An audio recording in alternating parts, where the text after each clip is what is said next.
So, first of all, we need to do a little housekeeping. This sermon is going to require you to participate.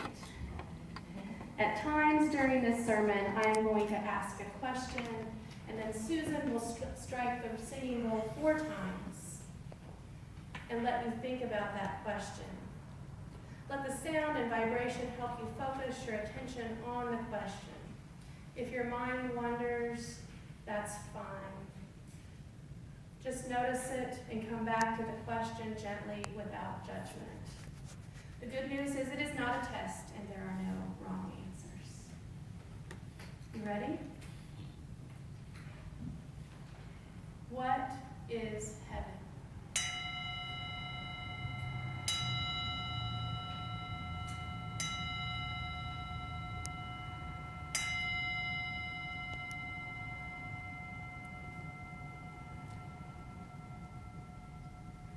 Some might subscribe to a theology that includes the presence of God as reward and the absence of God as punishment. Good people go to heaven and everyone else is damned. I let this behavior-based theology go long before I became a Unitarian Universalist. Some in this room think that heaven and hell are total BS. That's fine by me. I'm just using familiar words like heaven, hell, and God today because it is common language and we all connect with it, regardless of whether we buy into it or not. If you hang around UUs long enough and the subject of hell comes up, you'll probably hear someone quote Thomas Starr King saying, "The Universalists believe that God is too good to damn humanity, while the Unitarians believe that humanity is too good to be damned by God." In Catholic catechism as a child, I learned the basics of heaven, hell, and purgatory, and what sins got you where. Here are some words from the Baltimore Catechism. Hell is a state to which the wicked are condemned, in which they are deprived of the sight of God for all eternity, and they are in dreadful torment. Heaven is the state of everlasting life, in which we see God's face, and we're made unto him in glory, and enjoy eternal happiness. What is interesting here is that both heaven and hell are not places, but states of being. Yes, the word everlasting life is used, but there is no prerequisite for death. States of being with the absence or presence of God, recognizing those states, are key to knowing what heaven and hell mean to us in our everyday lives. Because that's what I'm talking about. What is divine or absent of divine in this life? You do not need to be a theist to know the bliss of being caught up in an amazing sunset, or how good it feels to cuddle with someone you love. Finally, mastering a piece of music, painting a picture, or a kick-ass bike ride. What heaven is belongs to you, and what hell is belongs to you. Perhaps not recognizing heaven is a matter of being distracted and attached to what is imperfect in our lives. Attached to the doubt, and in an odd way, attached to narrowly defined words like happiness and perfection. Those are what lead us into hell. Forgetting it's okay to just be okay. Becoming attached to what's wrong distracts us from being just fine. The best way I can explain this is by telling a story. The name of this story is The Beekeeper and His Bride. There was a beekeeper who dwelt in hell. His trade, truck farming tomatoes and barbering on the side, brought in just enough money to keep food in his 7 children's mouths. He had one of the finest wives around, and if you ask, many would agree she was the best in the county. She ran the family businesses, knew how to cook the food he grew, and loved unconditionally. And he had a secret strong pride in her suffrage work. But the beekeeper was still in hell. Not the fiery ring, but the space in hell that causes blindness. He did not have a knowing of his own blindness to the goodness that surrounded him. His kin knew, and his wife knew, and even the old hound dog knew. This time in the turning of the world, it was still getting used to automobiles, and it would be a long stretch before a man could be diagnosed with depression. Time passed.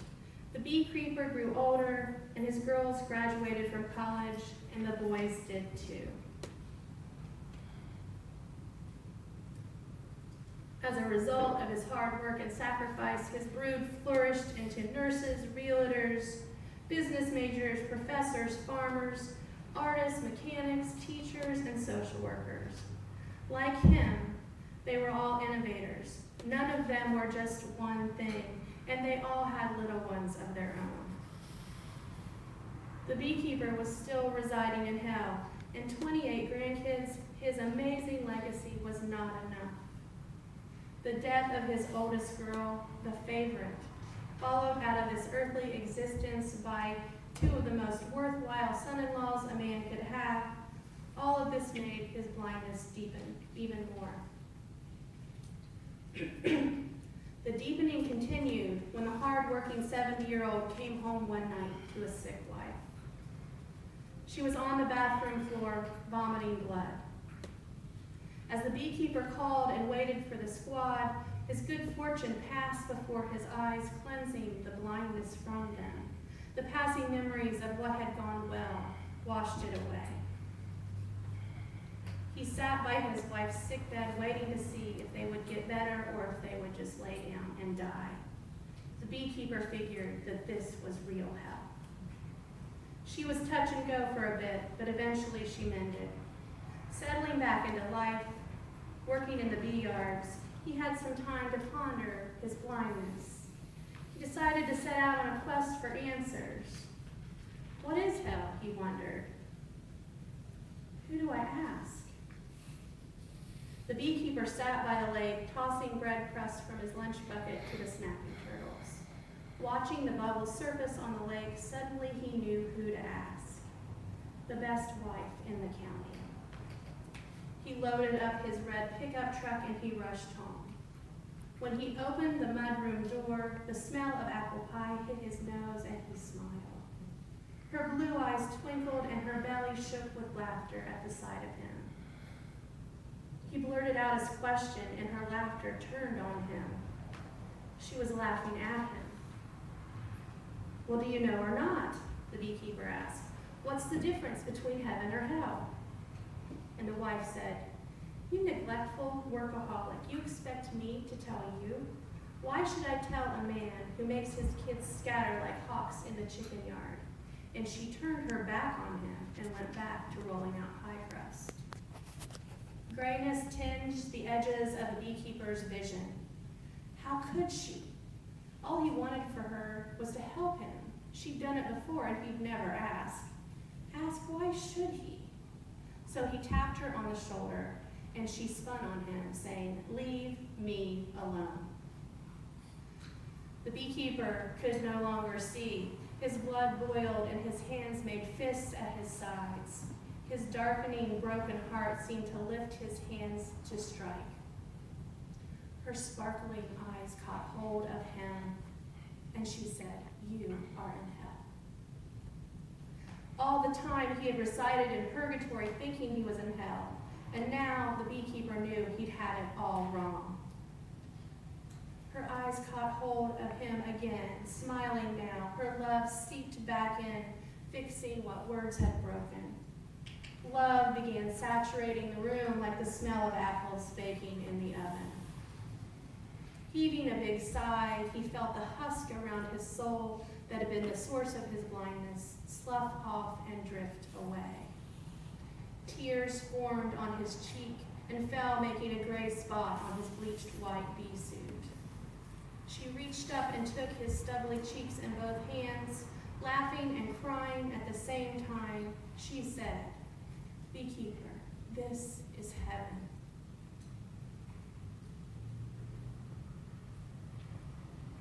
Has there been a time in your life when you did not realize that everything was just fine, that you were actually in heaven?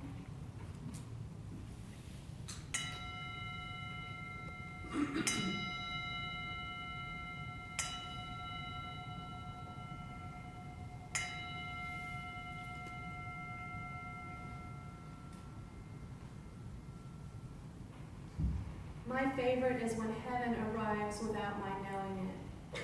It feels like an ordinary day, and suddenly I realize I'm experiencing something extraordinary. Hell has a tendency to do the same thing. It can sneak up on me as well. And purgatory, if any of you have filled out a FAFSA for yourself or your children, you have a little bit of an idea of what purgatory feels like. The story I just told is my version of the story. It's special to me. It's often told by Pema Chodron, and it's a story called Heaven and Hell. The characters in her story are a samurai and a monk. At the present time, I have no samurais in my life, and I only know one monk, so it was easier to tell it with the characters being my kin. The beekeeper is my grandfather, and his wife my grandmother. I've talked with you about her before. She was the kind of person that butterflies landed on, and being with her always felt like heaven. But my context for finding myself in the presence of the divine was not my grandmother's memory, but instead someplace very different. The Montgomery Women's Facility at Kilby Prison. Here in Alabama, we have the third highest prison population in the country. As I have told you before, Judge Roy Moore and I agree on one thing. The state of Alabama's prison system is in desperate need of repair, and I would like to quote Alabama.com's interview with him. Chief Justice Roy Moore, who has earned the reputation by fighting the federal government over the right to display the Ten Commandments in public buildings, suggests that Alabama has gone too far in the pursuit of Old Testament punishment. I am concerned about the sentences we are rendering, he says. Moore talks about life terms for 3-time convicts who had never physically injured anyone. He calls life without parole a death sentence. I think the habitual offender law is being applied unfairly, he says. I am not a liberal, Moore assures, and nobody ever said he was, but Moore feels the need to defend himself. Because even after 1 year of media scrutiny, despite the threat of federal intervention, and despite the signs of growing public interest, prison reform is not a popular political notion here in Alabama. Moore says that he does believe in punishing criminals, but he explains, I don't see a lot of mercy in our justice system. Here in Alabama, a place where many of us call home, we have the 4th highest high school dropout rate in the country and the 3rd highest incarceration rate. You don't need to be a statistician to find the connection here. Prison is not a nice place. With so much corruption, industry, overcrowding, and no air conditioning, Alabama prisons are particularly bleak. And despite feeling strongly called to working with inmates in the prison system here, I was anticipating my arrival there as an arrival in hell. So my next question, what is hell?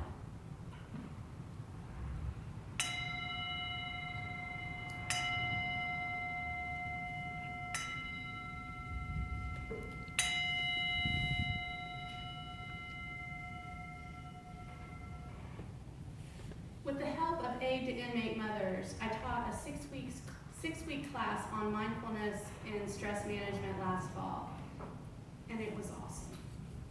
One of my top 5 things I have ever done. A couple of weeks into the class, I began thinking about the 7 women who regularly attended the group, holding them in my heart in loving kindness. Thanksgiving was the next week, and prison did not seem like an ideal place to spend it. I was letting my worry distract me with what-if scenarios that I am so good at. I was becoming attached to what I thought it might be like. What if I was in prison on Thanksgiving? I don't even like Thanksgiving, but I don't think I would want to be in prison. And that's not my present social location, but stuff just kept going through my head. I bet it just sucks to be incarcerated on the holidays. I stewed about how awful it was going to be for them and how I needed to do something to protect the 7 from being sad on Thanksgiving. By the time we met, I had a plan, and I was going to do my very best to make things okay.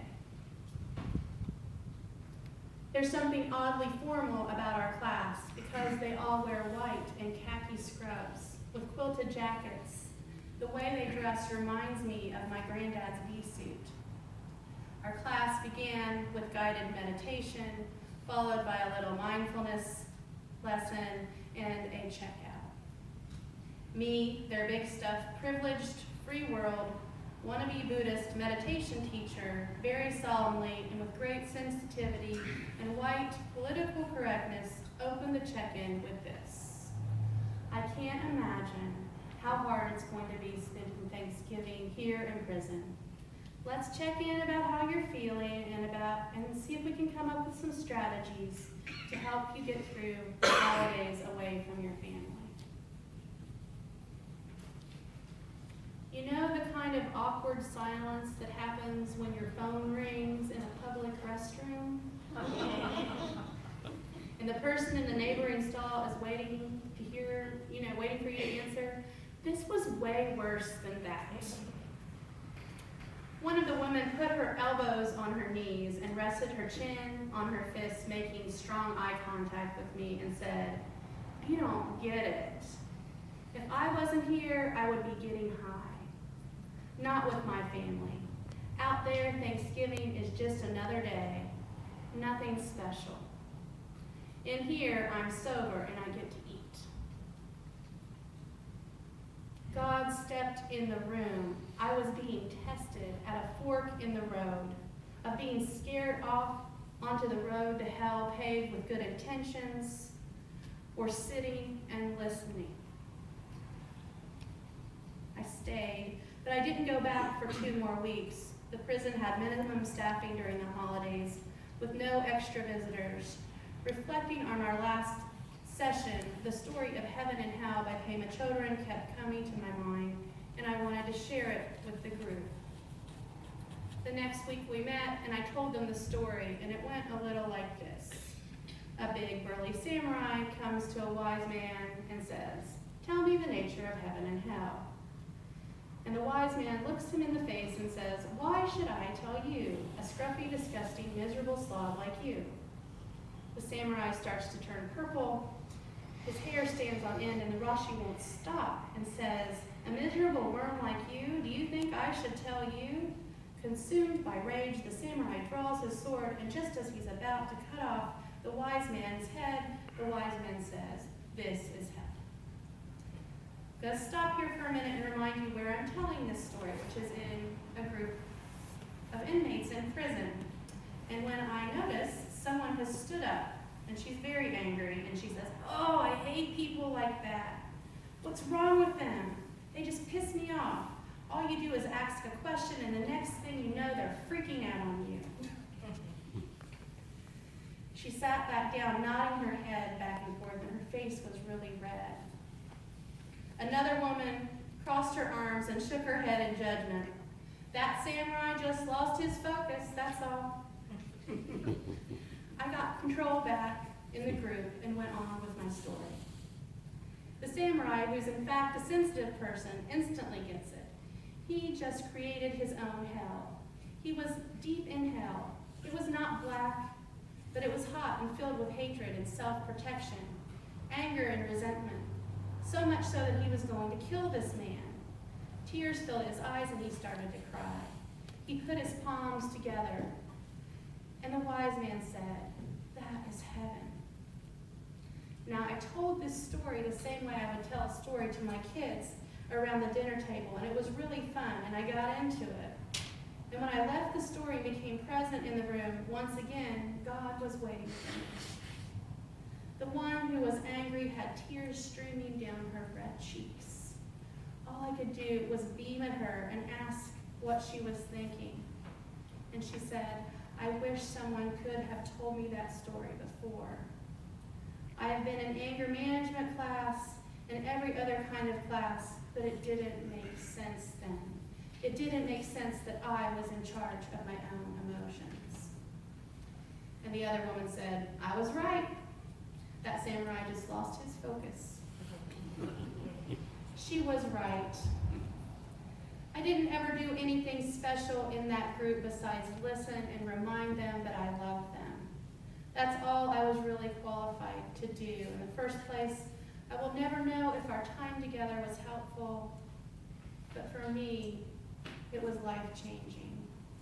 I had been in heaven before, many times, singing bluegrass songs with my kids, bottling honey with my grandma, being loved by my husband, and walking through the dogwoods blooming on the Big Cheat Mountain.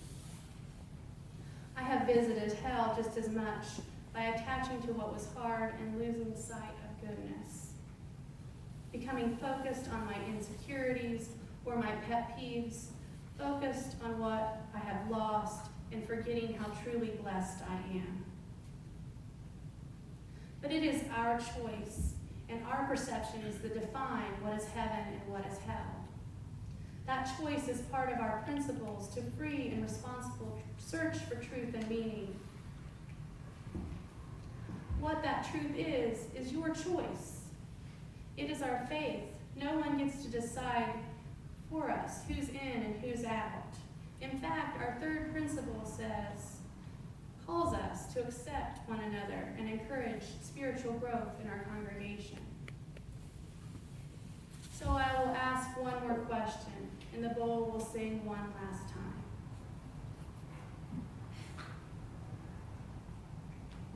What is heaven?